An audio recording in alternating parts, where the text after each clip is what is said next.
오늘은 사무엘상 2장 12절과 17절 말씀을 통해서 우리 가문이 어찌하여 라는 제목으로 은혜를 나누고자 합니다. 성경에 나타난 하나님의 구속 역사를 보면은 이 구약 가정을 통해서 하나님의 구속 역사가 전개되어 왔습니다. 아브라함의 가정, 이삭의 가정, 야곱의 가정, 그리고 야곱의 12아들, 그들을 통해서 그 가정이 가문을 이루고 또 지파를 이루어 이스라엘 민족을 형성하게 되죠. 그런데 이 모든 가정들이 하나님의 구속 역사를 전개하는 가정에 있어서 늘 평안하고 형통한 그런 가정들이 아니었습니다.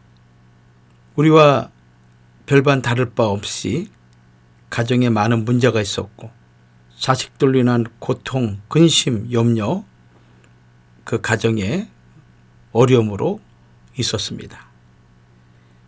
아브라함의 가정은 창세기 21장 8절 말씀 보면은 육적인 장자인 이스마엘과 그의 어미 하갈을 내쫓아야 되는 그런 갈등이 있었고, 또 이삭의 가정은 창세기 26장 34절과 35절 말씀 보면은 에서의 결혼 문제 때문에 이삭과 리브가가 마음에 근심이 있었다라고 말씀하고 있습니다. 야곱의 가정은 그의 일생을 살펴볼 때 참으로 험난한 그런 삶이었죠. 창세기 47장 9절 말씀 보면은 바로 앞에 설 때 그의 나이를 이렇게 표현하고 있지 않습니까? 험악한 세월이라고 표현하고 있을 정도로 야곱의 생애는 파란만장한 그런 삶을 살았던 것입니다.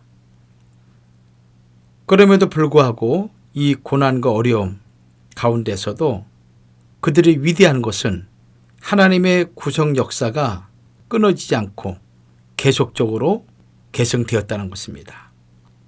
그런데 이 신앙의 계승이 끊어진 세대가 있었죠. 사사시대를 말합니다.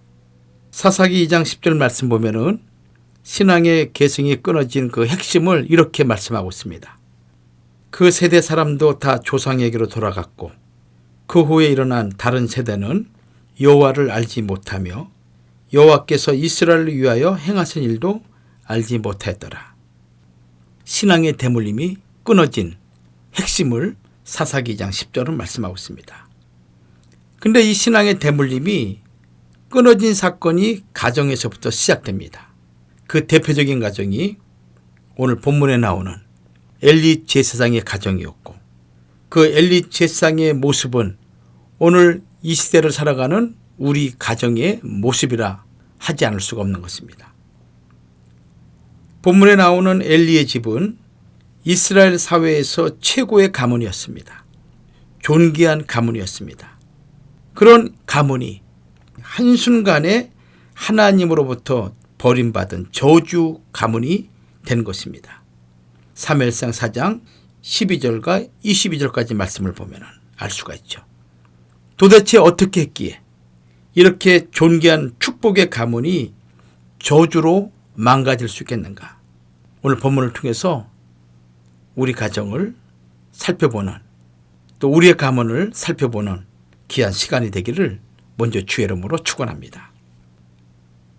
존귀한 가문이 저주의 가문으로 바뀐 첫 번째 이유가 무엇인가 하면은 자식이 불량자일 때 집안이 무너지게 됩니다. 사무엘상 2장 12절 말씀 보면은 이렇게 시작하고 있습니다. 엘리의 아들들은 불량자라 여호와를 알지 아니하더라. 여기 불량자 히브리어로 베네 벨리 야알이란 단어를 씁니다. 이 단어는 세 가지 의미가 있죠. 가치가 없다. 둘째는 비열한 자들이다. 셋째는 악당들이다. 70인경에서는 해로운 아들들이라고 표현하고 있습니다. 이들이 악하게 된 근본 이유가 무엇이겠습니까? 여호와를 알지 아니하더라. 이것이 악함의 근본인 것입니다. 이 말은 그들이 단순히 여호와에 대한 지식이 없었다는 것을 의미하는 단어가 아닙니다. 그들이 여호와의 제사장임에도 불구하고 살아계신 하나님을 두려워하지 않고 순종하지 않았다는 것입니다. 여호와 하나님을 경외하는 신앙과 그 하나님과 동행하는 거룩하고 성별된 생활이 그들에게 전혀 찾아볼 수 없었다는 말씀인 것이죠. 엘리 제사장의 아들 그들 속에 있는 불신앙의 모습을 보면은 제사장의 신분으로서는 도저히 용납할 수 없는 행위를 하나님께 드러냅니다. 사사기 2장 17절 말씀 보면은 여호와의 제사를 멸시했다고 기록하고 있습니다. 그 멸시한 내용이 사무엘상 2장 13절과 17절에 나오죠. 이스라엘 백성이 하나님께 바치는 제물 중에서 분명히 제사장에게 돌아갈 목이 있습니다. 하지만 그것은 하나님께 온전히 제사를 드리고 난 이후에 돌아가는 목인 것입니다. 그런데 이 엘리의 아들들은 그런 엄연한 제사의 규례를 전혀 지키지 아니하고 갈고리에 걸려 나오는 것은 아무 것이나 자기 것으로 취하는 악행을 일삼고 있었습니다. 거룩한 하나님의 성물이죠. 그 성물을 엘리의 아들들은 자기의 욕심을 채우는 재물을 가로치는 일에 편리한 도구로 사용했던 것입니다. 인간의 죄를 속하는 제사에만 사용돼야 될 거룩한 성물이 인간적인 목적으로 남용하고 있으니 이 어디 하나님의 이름을 망령되이 일컫는 것이라 말하지 않을 수가 있겠습니까? 더 심각한 것은 15절 말씀이죠. 기름을 태우기 전에도 제사장의 사한이 와서 제사 드리는 사람에게 이르기를 제사장에게 구워드릴 고기를 내라. 그가 내 삶은 고기를 원치 아니하고 날 것을 원하신다 하다가 그 사람이 이르기를 반드시 먼저 기름을 태운 후에 내 마음에 원하는 대로 취하라 하면 그가 말하기를 아니라 지금 내게 하라. 그렇지 아니하면 내가 억지로 빼앗으리라 하였으니 이 죄악은 14절에 언급된 죄보다 더욱 악하고 근본적인 죄라 할 수 있습니다. 왜냐하면 14절에 언급된 행위들은 그나마 제사가 어느 정도 마친 상태에서 행해진 죄악이죠. 반면에 본절 15절에 제사를 다 드리기 전에 고기를 취함으로써 제사 제도 자체를 허물어뜨린 것입니다. 다시 말씀드리면 하나님께 제물을 드리기 전에 엘리의 아들들은 자신이 먼저 제물을 가로챈 것입니다. 하나님께 향기로운 화제가 되기도 전에 고기를 취함으로 말미암아 하나님께 드리는 제사의 근본을 파괴한 엄청난 죄악의 행위를 이들이 범하는 것입니다. 제사 드리는 그 사람이 이르기를 반드시 먼저, 이 반드시 먼저란 단어가 나오고 있지 않습니까?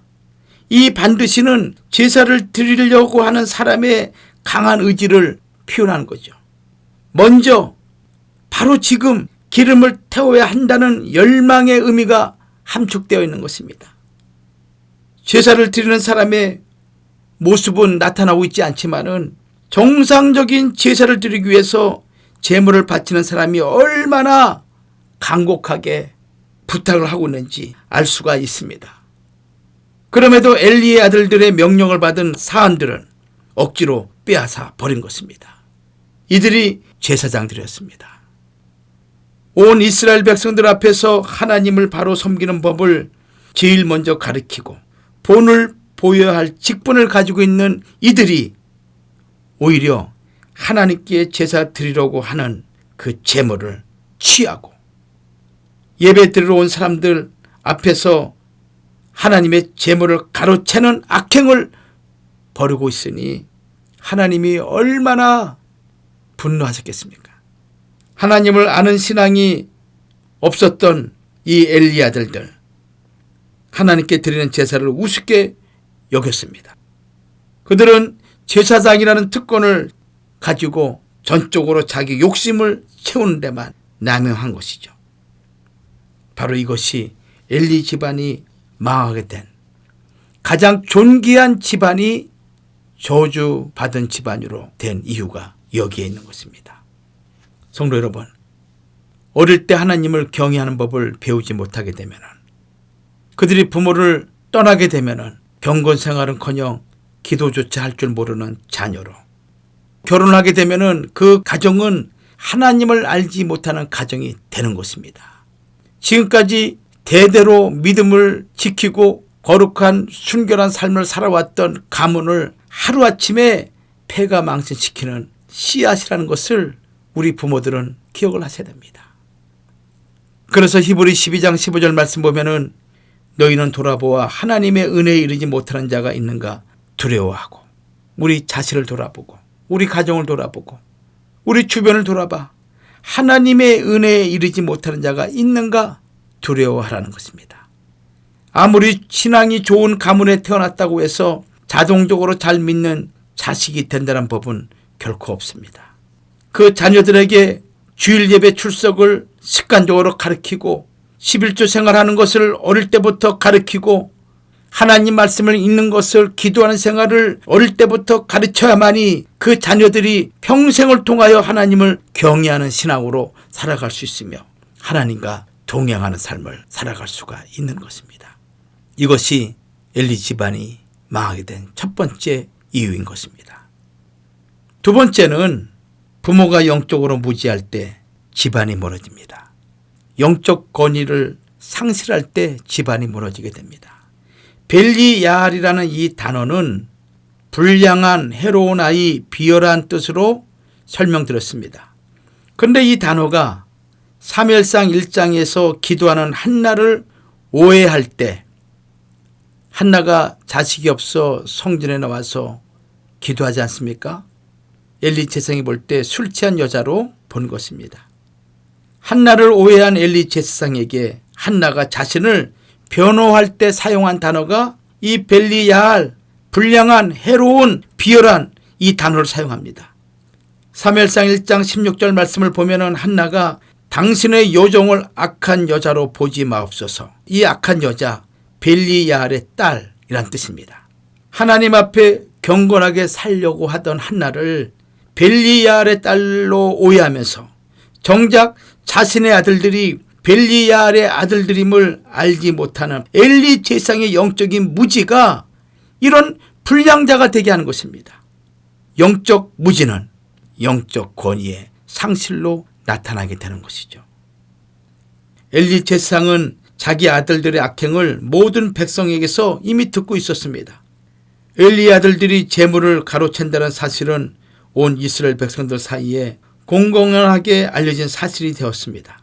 하지만 엘리는 그것을 알고도 아무 소리 하지 않고 있다가 자식들이 더욱 못된 짓을 하고 나서야 겨우 나무라는 말을 하게 됩니다. 그것이 사무엘상 2장 23절이죠. 너희가 어찌하여 이런 일을 하느냐? 내가 너희의 악행을 이 모든 백성에게서 듣노라. 또 사무엘상 4장 15절을 보면은 당시 엘리의 나이가 98세라고 말씀하고 있습니다. 세상적으로 나이가 많이 들은 나이죠. 그러나 하나님 앞에 나이 많음이 무슨 소용이 있습니까? 경건하고 거룩한 신앙의 영적인 권위를 가지고 있는 자들에게는 그 나이가 자랑이 되고, 그리고 모든 사람들에게 귀감이 되는, 존경할 만한 그의 연조가 되는 것이죠. 그러나 영적으로 무뎌지고 영적으로 무지하고 영적인 권위를 잃어버린 나이 많음은 하나님에게 또 사람들에게 아무런 영향을 미치지 못합니다.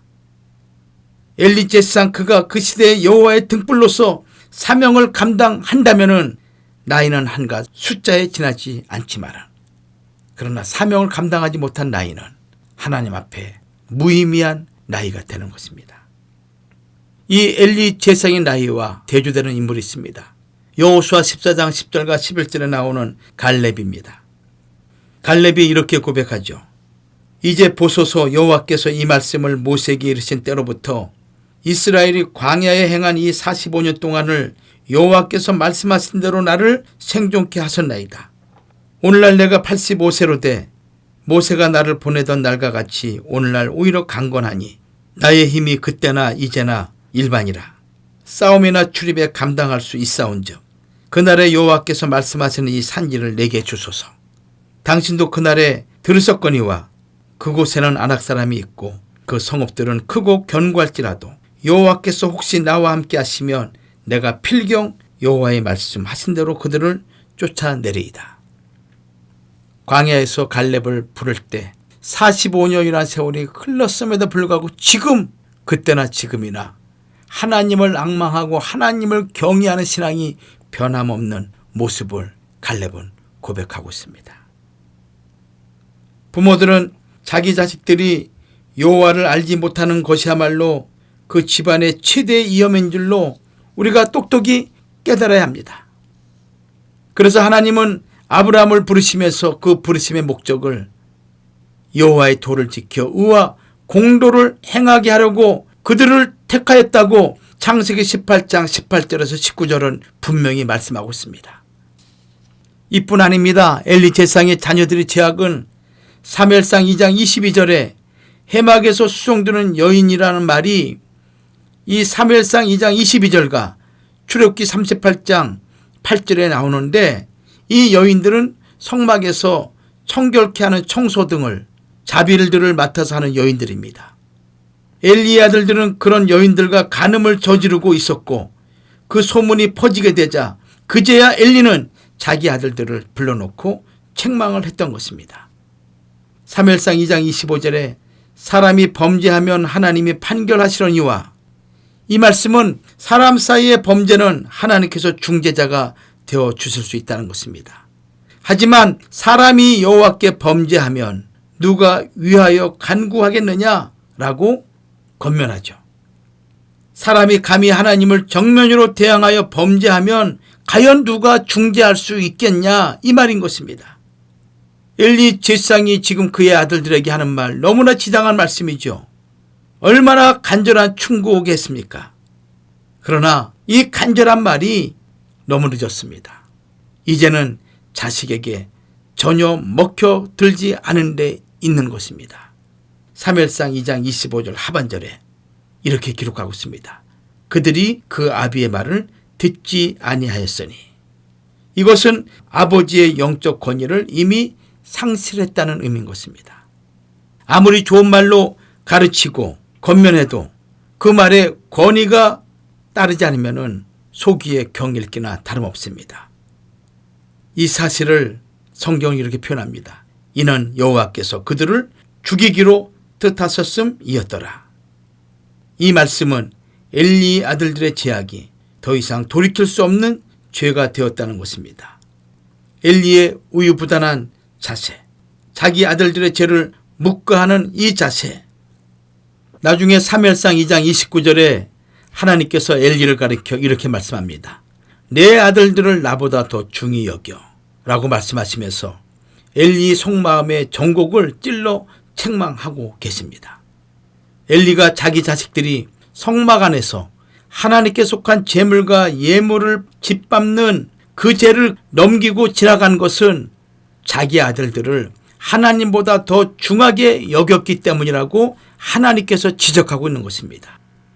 그는 자식을 감싸고 있었지만은 그러나 영적 권위를 잃어버린 부모가 되었습니다. 자식에 대한 값싼 사랑 때문에 하나님의 경외까지 상실한 어처구니 없는 대제사장이 되었던 것입니다. 성도 여러분, 부모는 자라나는 자녀들에게 영적으로 마지막 방어막과 같은 존재입니다. 교회에서 교사, 교육자에게 신앙교육을 받지만은 결국은 자녀들의 영적 주도권을 쥐고 있는 사람은 부모인 것입니다. 그리고 그것이 끊어지면 그 자녀의 신앙생활은 끝장이라고 봐도 과언은 아닌 것입니다. 그러므로 부모가 자녀 앞에서 영적인 권위를 잃어버리면 안 됩니다. 다시 말씀드립니다. 영적으로 무지해서는 안 된다는 것입니다.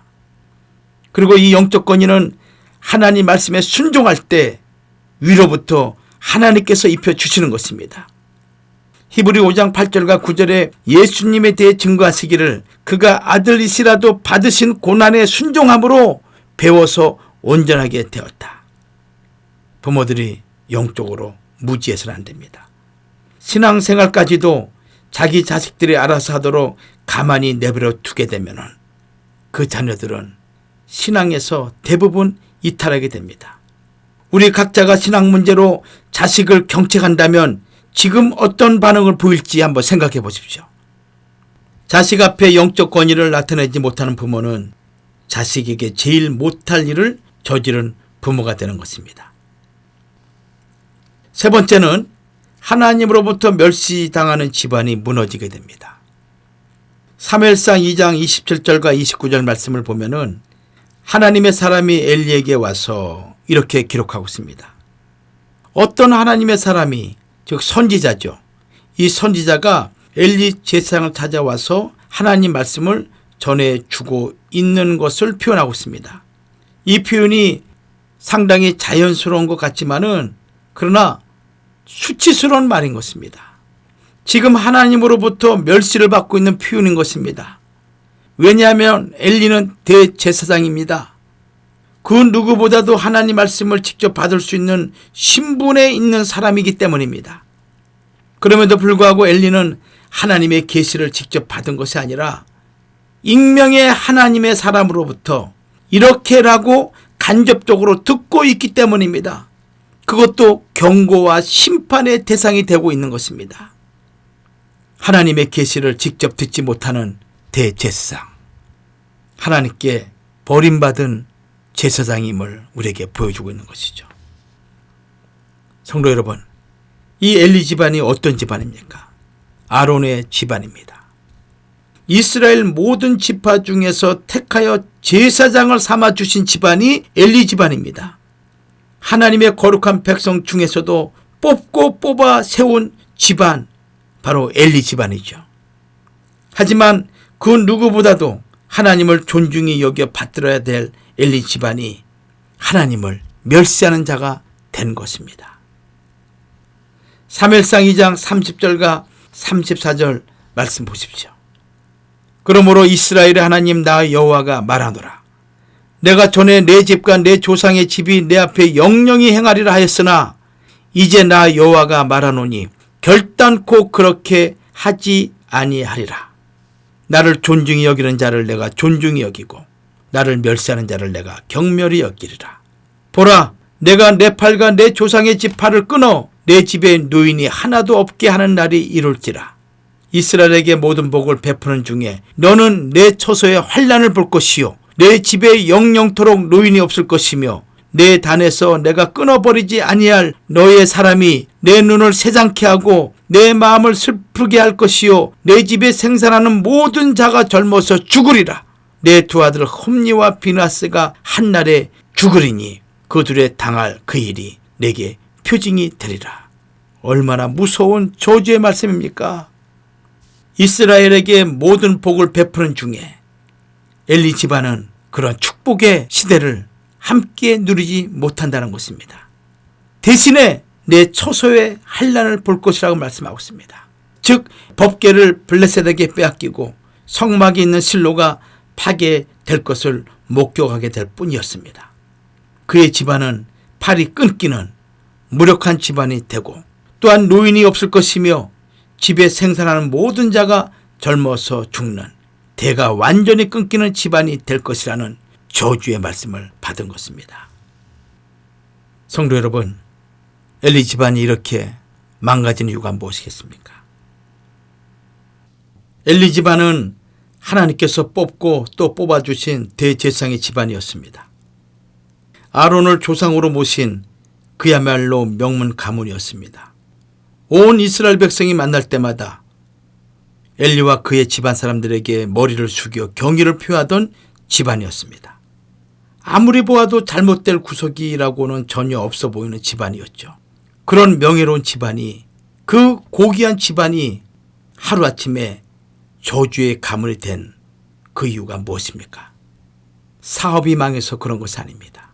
자녀가 인류대학에 못 들어가서 그렇게 된 것도 아닙니다. 가족 중에 누군가 불치병에 걸려 집안에 큰 문제가 있어서 그런 것이 아닙니다.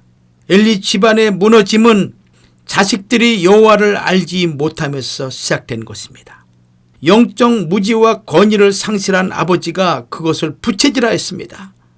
결국 하나님으로부터 경멸받음으로써 그 집안의 온 가족과 자손들이 패가 망신을 당한 것입니다. 성도 여러분, 우리와 우리 가문은 하나님 앞에 왕같은 제사장 가문입니다. 그러므로 여호와 하나님을 아는 가문이 되어야 됩니다. 하나님 앞에 부끄러움이 없는 자식, 부모, 가문이 되어서 우리를 통해서 하나님의 구속 역사를 성취시키는 이 땅의 가장 위대한 믿음의 가문들이 되기를 주의 이름으로 축원합니다. 신앙의 대가 끊어지면 안 되는 것입니다.